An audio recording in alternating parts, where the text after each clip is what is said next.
Hey everybody, this is Rustin of Metal Nation, and we are here today with the amazing Tim Brown of Stryker. How is everything in your world, my friend?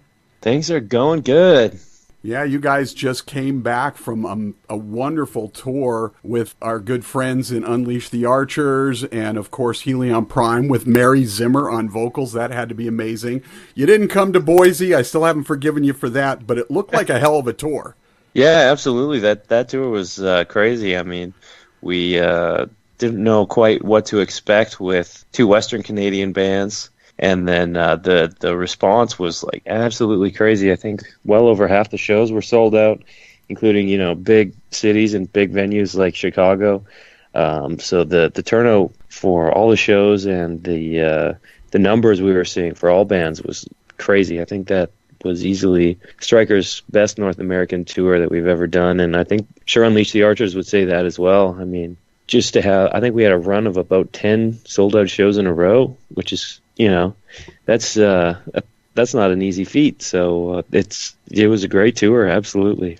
And I'm glad you guys had such a great tour. I sort of followed it through everybody's social media while you guys were out on the road, and I was just jealous the whole time that I couldn't see any of it. But let's talk. You guys are getting ready to release your 6th studio album, Play to Win, next week. You guys have been on fire. This is your 3rd album in 3 years. You must have started writing and demoing for this right after you released the self-titled album. Yeah, absolutely. We as soon as the self-titled album came out last year in February, we went on tour for about 2 months with Sonata Arctica in Europe. And actually, as soon as we got home from that, we kind of just started writing again. I mean, for us, writing music is a lot of fun, and it's just something that we do naturally. So, some people, when they come home from work, they put on the TV and watch TV. For us, we like to come home and just start noodling on the guitar and making music. And it's a new dynamic these days. You're able to be independent and successful, by recording your own music, going straight to the fans with crowdfunding to get your music out there. No labels or big recording studios. And you guys seem to be having great success with this. Yeah, absolutely. I mean, I think the music industry, even in the last 5 years, it's had some significant changes. It's an exciting time to be a musician. If you want to, you can record a song and put it out and have it out online on Spotify or iTunes the next day. I mean, it's so easy to get good sounding recordings and then release them yourself. And a lot of bands, not necessarily in metal, but in other genres like hip hop or pop, they don't even press albums anymore. They just record it, send it straight to Spotify, and they're done. And you can do that overnight. So it's really amazing what you can do as an independent artist these days. And with the technology available, not only in distributing your music, but also recording it yourself. I mean, it's never been easier to do it yourself these days. Yeah, absolutely. Of course, the flip side of that, as you said, because it is so easy, is, and I don't know if you find this to be the case, the industry becomes diluted with so many people who maybe aren't nearly as talented and don't really have as much going on, but they're flooding the Spotifys and the Pandoras and the touring circuit with basically garbage. Yeah, definitely. I guess that's the flip side of the coin. But I think there's always been sort of that element in the music industry back in the 80s or 90s, all these labels, and even today, there's labels, they're just out there looking for a quick buck, and they'll find some artist they can take advantage of. They'll pump out some derivative garbage music, and they'll make their money off it and move on. And, the artist is just left a smoking crater basically for their career afterwards. So, I think there's always been that element, but I think, as always, the cream of the crop rises to the top, you could say. And if you are a music fan, I mean, it's never been easier to keep away from certain styles of music. I mean, on Spotify, for example, in your daily mixes or whatever, you don't like a certain song, you can just remove it. You don't like a certain band, dislike it, never see that band again, and it's just gone. You don't have to listen to it, you'll never see that kind of music again. So it's easy to kind of curate the environment to suit yourself, and everybody can individualize their experience online. You see that a lot with things like Facebook and the way they have their news feed, and it's basically only stuff you want to see. Right. It's an interesting dynamic, too, because nobody wants their music illegally downloaded. But by the same token, if you put your music out there and nobody's stealing it from you, you got to feel really bad, man. Yeah, totally. So what for you, because you guys have had such great success, what's the most challenging aspect for being an independent band? I guess just making sure that everything's getting done. I mean, we have been able to make sure that everything gets done, but there's just so much time and effort that goes into everything. Or, no one's ever going to work harder for yourself than you will. So we've really taken that lesson to heart, and we do everything ourselves as much as we can. But, there's only so much Tim Brown to go around. So there's a lot of stuff that I'd like to be doing more of, but you just simply don't have time. I'd say that's probably one of the bigger challenges, but it's nothing compared to, an artist like Taylor Swift or Metallica, these people that can sell out stadiums to, tens of thousands of people. They have so much work to do. Metallica, especially. I mean, they are now freshly an independent act. So I'm sure they have many of the challenges that we do, but obviously they have a much bigger team and they have a lot more revenue to sort of deal with a lot of these issues. So right. I'm sure their experience is much different than ours, but the same challenges exist. True, but to segue nicely into the album, you got to Play to Win, and you guys certainly do. Let's talk about the record Play to Win. To my ear, it has more diversity than some of your previous efforts. It's a bit more dynamic. Did you go into this one wanting to expand the Stryker sound? Yeah, I think it's our sixth album, so writing the same song over and over again gets kind of boring. We've done a lot of touring, especially recently in the last couple of years, and we've seen which songs go over well and which songs sort of didn't. And we're like, well, let's write more songs that, are kind of like the songs that went over really well. Songs like Fight for Your Life, for example, has been crazy how well fans receive that song live. So we're like, so what makes that song good? It's a catchy chorus, easy to sing along to, stuff like that. And, we have a bunch of other songs as well that have gone over really well. And we wanted to have more songs like that, I guess. And another big thing was for this album, we were looking at a lot of the huge metal albums from the past and what's been really successful and why those albums were successful. So things like the old Metallica albums, Judas Priest, Painkiller, Iron Maiden albums, stuff like that.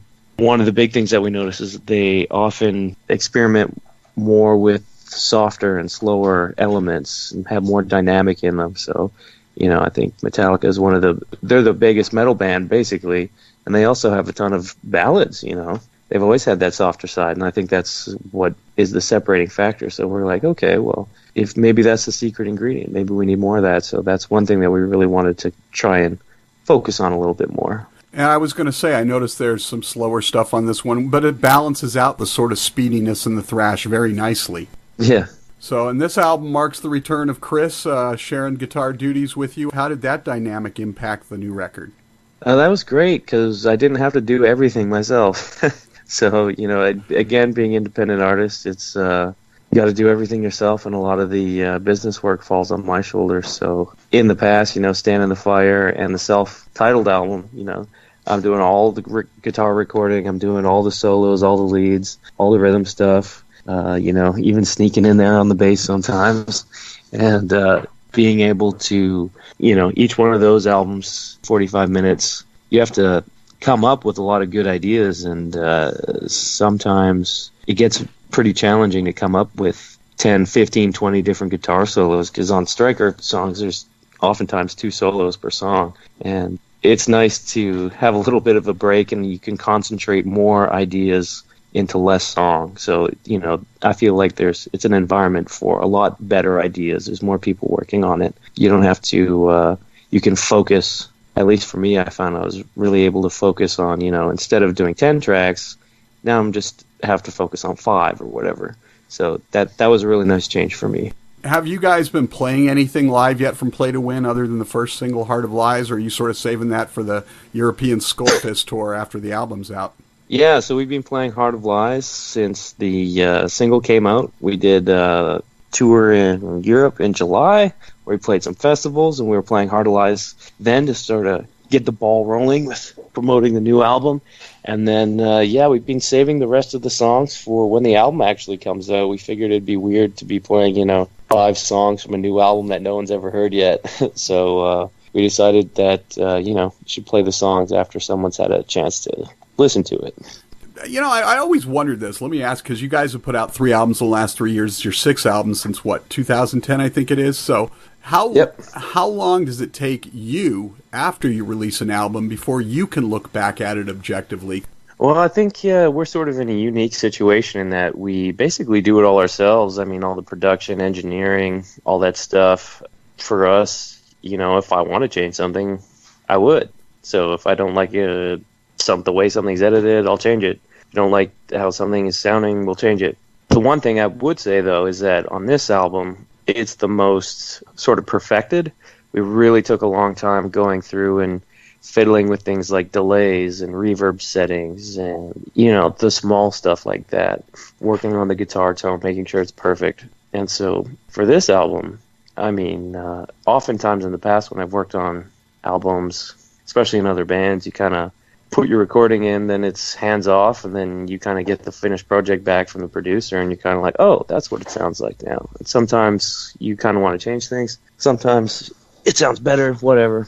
But on this one, it was basically it's exactly what we wanted, and there's really not anything that we would change. And I mean, we finished this album almost a year ago, finished recording it, so I've had it in my car listening to it because I really love this album. But I think that's one of the really interesting things with Stryker that I can say since I joined Stryker and started recording albums with them.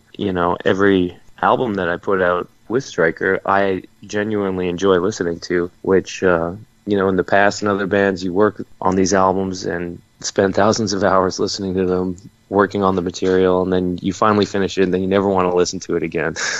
But with Stryker, it's, I'll put it on, I'll listen to it. And the very interesting thing, I think, is that we treat every recording as a learning experience. We're always trying to get bigger and better, and I think that shows in our albums that I think, at least for me, I've enjoyed each album that we've done. I think each one is better than the last one, and I think that's especially true with Play to Win. I think it's easily our best album yet. We're very proud of what we've done. Yeah, it's a fantastic record, and I have to say, from my perspective, it's my favorite one so far that you guys have released. I think you did an outstanding job. So you guys are back home for a brief time between tours, doing a couple of one-off shows before you go to Europe, probably already writing or have already recorded half of the next album. But when you do actually set the guitar down for a few minutes and take a breather, what are you catching up on? What are you binge watching? What are you doing? A lot of our stuff, like I said, we do all of our own work. A lot of the time it's just more work. I mean, if I'm not working on how to play guitar or whatever, I'm looking at, are there grants out there that I can get? Is there some opportunity that I could be, getting out there, talking to bands, trying to get on a tour? I mean, the reason that we've been successful is because we never sit on our asses. It's we're always out there hunting for stuff. And so a lot of our quote unquote free time, or at least, after you get home from work, it's spent doing work stuff. So it's really, it's more of a lifestyle, I guess you could say, than a job in terms of pursuing music. And that seems like the perfect title for the album then, because you guys are constantly in that play to win mode. Yeah, exactly. Awesome. Tim Brown, Stryker, the new album Play to Win, out October 26th. Getting ready to head over to Europe for a great tour with Skull Fist, and I guess you guys are already working on tour dates for 2019, maybe another North American tour I hear? Absolutely. We're already working on our next North American tour, our next European tour, and we're trying to finalize some shows in Japan and Australia and South America. So the world is our oyster. So it's going to be a big year for you. Tim, again, thanks so much for taking some time, and congratulations on the new record. It's fantastic. Cheers. Thanks a lot.